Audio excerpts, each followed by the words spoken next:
que hasta 1985 lo veían bien. 10 pequeños.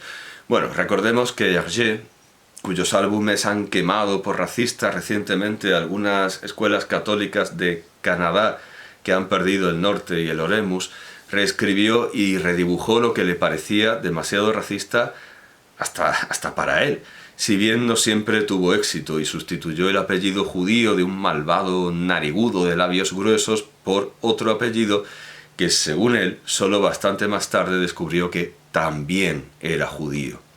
Aunque no podemos hablar de los 10 indiecitos, incluso esto pide casi una pronunciación de español meridional, los 10 indiecitos de Harvard, porque eran menos de la mitad, el paralelo con la canción de Septimus Winner es evidente.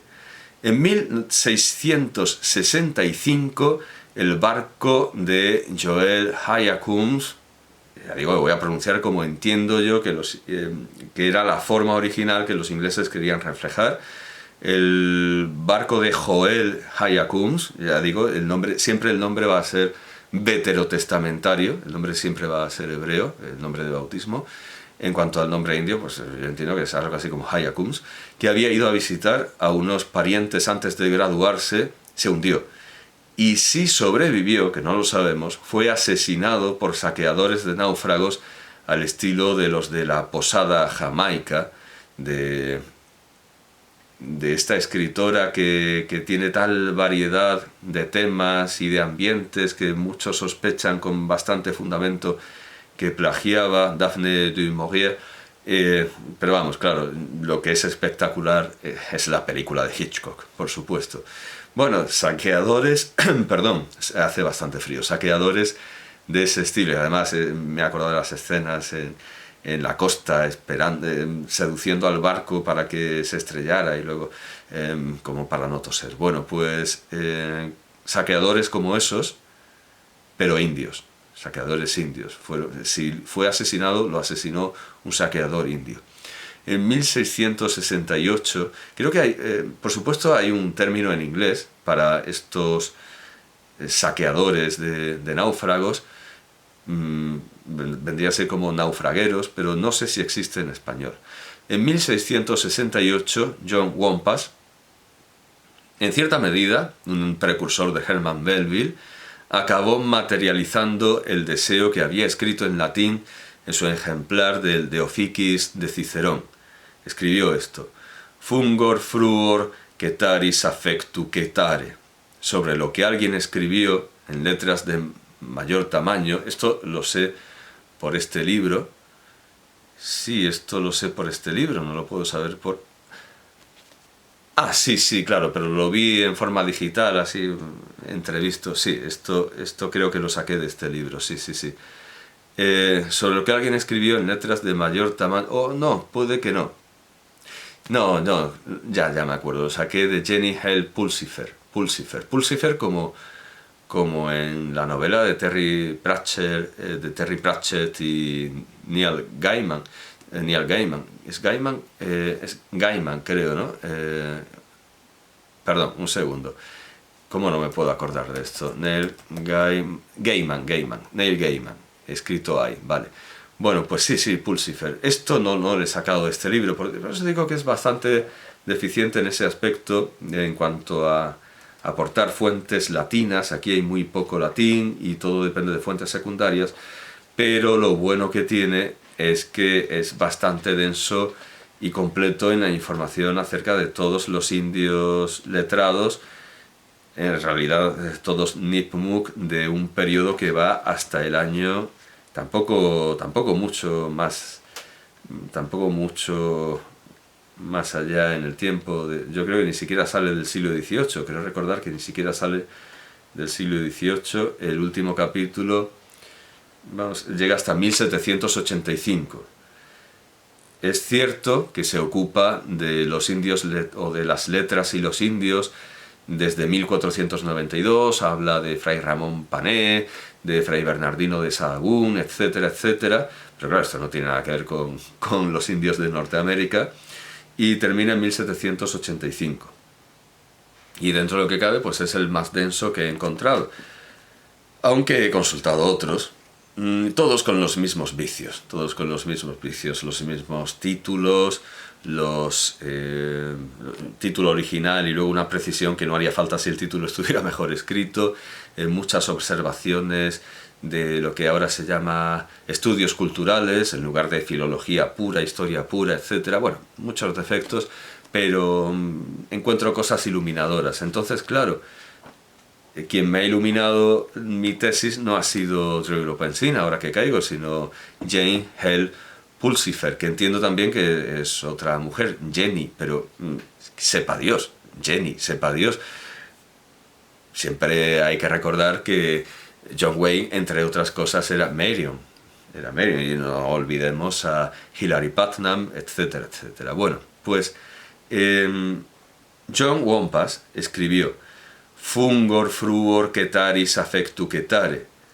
Y seguramente, vamos, según Jenny Hale Pulsifer, su tutor Joseph Brown escribió, entiendo que en inglés, porque si no, Pulsifer lo habría dejado en latín. O sea que el maestro se lo corrigió en inglés, no en latín.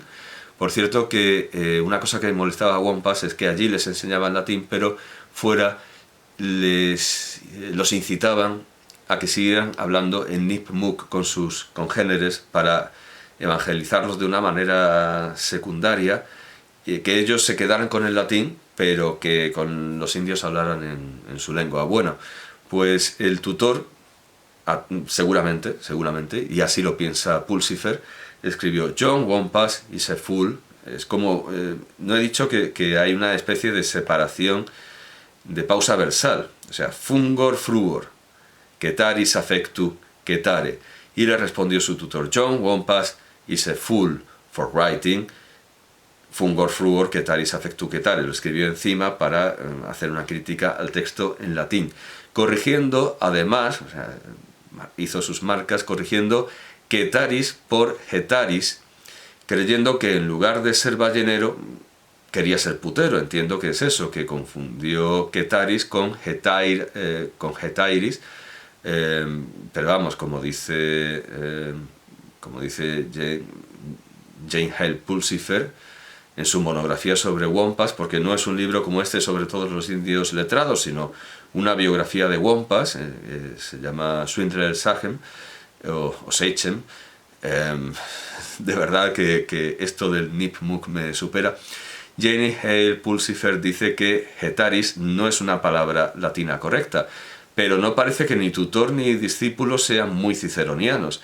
Quetariae, almadrabas o pesquerías, nuestros clásicos castellanos lo traducen como almadrabas, creo que en Nebrija también el doctor Aldrete, almadrabas o pesquerías, eso lo encontramos en Plinio, pero no encuentro quetas, queto, quetas, quetare como verbo. No, o sea, las quetariae son pesquerías o almadrabas, pero el verbo que exige el escrito de Wampas, queto, quetas, quetare, no lo encuentro como verbo, así que no sé muy bien de dónde se saca Pulsifer la traducción de las líneas de Wampas como acaricio el deseo de estar en el mar. Ella traduce fungor fruor quetaris affectu quetare como acaricio el deseo de estar en el mar.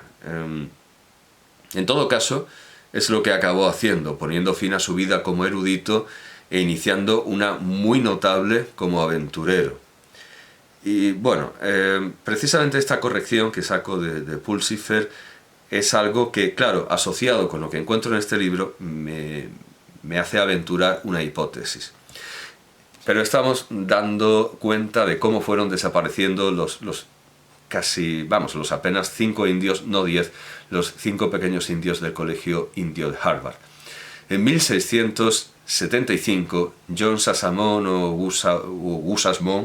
Gusausmon fue asesinado por revelar los planes rebeldes del rey Felipe, es decir, el jefe Metacomet o Pometacom o Metacom, que de todas esas maneras puede decirse y con todas ellas podría haber lanzado una empresa informática de éxito, especialmente con Metacom, suena muy convincente, Pometacom, Metacomet. Ese mismo año entró el colegial Eleazar pero contrajo la viruela y murió. Así que para la historia de los colegiales conocidos del Colegio Indio solo quedó uno. Por cierto que esta edición está ilustrada. Hombre, ya que me la he comprado, tengo que hallarle méritos. Esta edición está ilustrada y hay, entre otras cosas, un plano del Colegio Indio, que tampoco es un ambiente muy palaciego, pero bueno, ya hemos dicho cómo empezó Harvard, ya hemos dicho lo que se cocía allí, qué estilo tenían, y la muy menguada herencia de... no lo voy a encontrar, la muy menguada herencia de... Aquí está, el Colegio Indio de Harvard. Este era el Colegio Indio de Harvard. La fotografía se puede encontrar también en Wikipedia, hay un artículo sobre el Colegio Indio de Harvard. Pero bueno, que aquí está el plano de... que bueno, es una reconstrucción de Shurtleff en una monografía sobre el Colegio de Harvard la Universidad de Harvard en el siglo XVII. O sea que esto es una suposición, porque del colegio no quedan ni los restos. O sea, los colegiales desaparecieron por un desgraciado accidente o por una concatenación de catastróficas desdichas, y luego también el colegio. Bueno, pues para la historia de los colegiales conocidos del Colegio Indio solo quedó uno, Caleb Chisholm Toomuk, quien de todas formas contrajo la tuberculosis en él y murió en 1666, pero dejó un texto latino mucho más largo que el de Wampas, la prolusión que comienza voy a leerlo como lo leería un clasicista ciceroniano. A mí los profesores rumanos me insisten mucho en que no hay latín sin aspiración, no es latín. Claro, los rumanos aspiran, nosotros no. Y yo creo que tienen razón. Yo ciertamente creo que tienen razón, y la aspiración rumana seguramente no es influencia de las lenguas eslavas de alrededor, sino que es una preservación arcaica, arcaizante, algo muy común en las zonas periféricas de conservación de una lengua. Así que voy a aspirar la H, que nadie se escandalice, no habría por qué, me parece más correcto, y voy a usar la pronunciación ciceroniana, restituta, que evidentemente no era, y ahora lo veremos, desde luego no era la que usaban los misioneros ingleses, no era esa. Pero bueno, tengo mis dudas sobre... Bueno, tengo mis dudas sobre... Mi idea es que el latín de los indios era más puro que el de sus maestros. Bueno, honoratissimi benefactores, que puede leerse en el artículo de Wolfgang Hochbruck y Beatrice Dudensig-Reichel, o Reichel, claro, Reichel. Honoratissimi benefactores, Native American students and two 7th century texts in the University Tradition, publicado en 1992 en la revista Studies in American Indian Literatures, honoratissimi benefactors, Native American students in two 17th century texts in the University Tradition. Yo aquí he venido a hablar en latino, en inglés. Honoratissimi benefactores, estudiantes nativos americanos, y dos textos del siglo XVII, dos textos, cuidado con el título, dos textos, no solo el de Caleb Chisholm Toomuk, dos textos del siglo XVII en la tradición universitaria, en estudios de literaturas amerindias. Luego también se publicó en una monografía, si no me acuerdo mal, en Cambridge, que bueno, es bastante más delgado que esto, y es una monografía sobre indios letrados, al igual que es el propósito de este libro, pero ya llega al siglo XIX. Lo que pasa es que se trata de una obra por adición de ensayos de diversos autores con diversas intenciones, son pequeñas monografías, y no tiene la visión general que tiene este, porque claro, la monografía sobre Wampas de Pulsifer está muy bien, pero es una monografía sobre Wampas, naturalmente da datos sobre, por supuesto, da datos sobre el resto de los indios, y esta está muy bien porque va cronológicamente más allá de la de Lopensina, pero no es una visión que se pretenda general como es esta. Entonces, dentro de, o por lo menos para empezar, en cuanto a la actualización bibliográfica, este libro es de 2012, bueno, pues está bien. Ya hemos dicho que este artículo es de 1992, luego aparece en otros volúmenes. Entonces, no voy a leerlo otra vez para sacarme la espina de leerlo mejor. Ya digo que los británicos y luego los norteamericanos pronuncian todo desastrosamente, y además yo no he visto todavía ni un solo libro académico en inglés que escriba bien los nombres españoles. Por supuesto, este no es una excepción. Aparece Cortés sin tilde y luego Sahagún con tilde, o sea, es un caos siempre. O sea, primero que aprendan ellos a escribir nuestros nombres y a pronunciarlos bien, y luego que me exijan estar pendiente de cómo se pronuncia American Indian Literatures. El título, como digo, avisa de que recogen un treno en latín y griego de Eleazar, o sea, claro, Eleazar, del indio Eleazar de Harvard, de Eleazar, hemos dicho que muere de viruela y poco más, pero resulta que deja un treno, un lamento en latín y griego por la muerte de Thomas Thatcher, su maestro de 1679. Y también los autores hablan de una epístola de Hyrcanus, aunque sea para discutir su autoría, con la de otras obras citadas que sin duda fueron eficacísimos instrumentos propagandísticos para conseguir fondos para la educación de los indios. Con esto vemos que Caleb Chi-Shah-Tumuk no fue el único superviviente literario de aquel medio tan difícil, fue el único que se graduó, sí. A Hyrcanus le dieron el título póstumamente en 2011. Fue Chi-Shah-Tumuk el único que se graduó, pero no fue el único que dejó textos en latín e incluso en griego, porque Eleazar, el indio Eleazar, el Nipmuc Eleazar, dejó textos en latín mezclado con griego. Hochbruck y Dudensin Reichel nos dan noticia de que el discurso de Chi-Shah-Tumuk impactó tanto a John Winthrop el joven que se lo mandó a Robert Boyle. De hecho, lo conservamos gracias, y esto es importante, a la carta de John Winthrop el joven a Robert Boyle, quien de todas maneras será uno de los benefactores de la enseñanza para los indios. Empieza así: Honoratissimi benefactores, referunt historici de Orfeo, musico et insigni poeta, quod ab Apolline, lo escribe con 2 P's, liram acceperit, eaque tantum valuerit, utilius cantus silvas saxumque moverit, et arbores, hay quien prefiere decir arbores porque arbos puede ir con larga, pero bueno, arbores ingentes post se traxerit, ferasque feroquissimas mitiores rediderit imo, quod accepta lira ad inferos descenderit, et Plutonem et Proserpinam suo carmine, aunque en griego, claro, sería Proserpinam, suo carmine demulserit, et Euridicem uxorem ab inferis ad superos evexerit.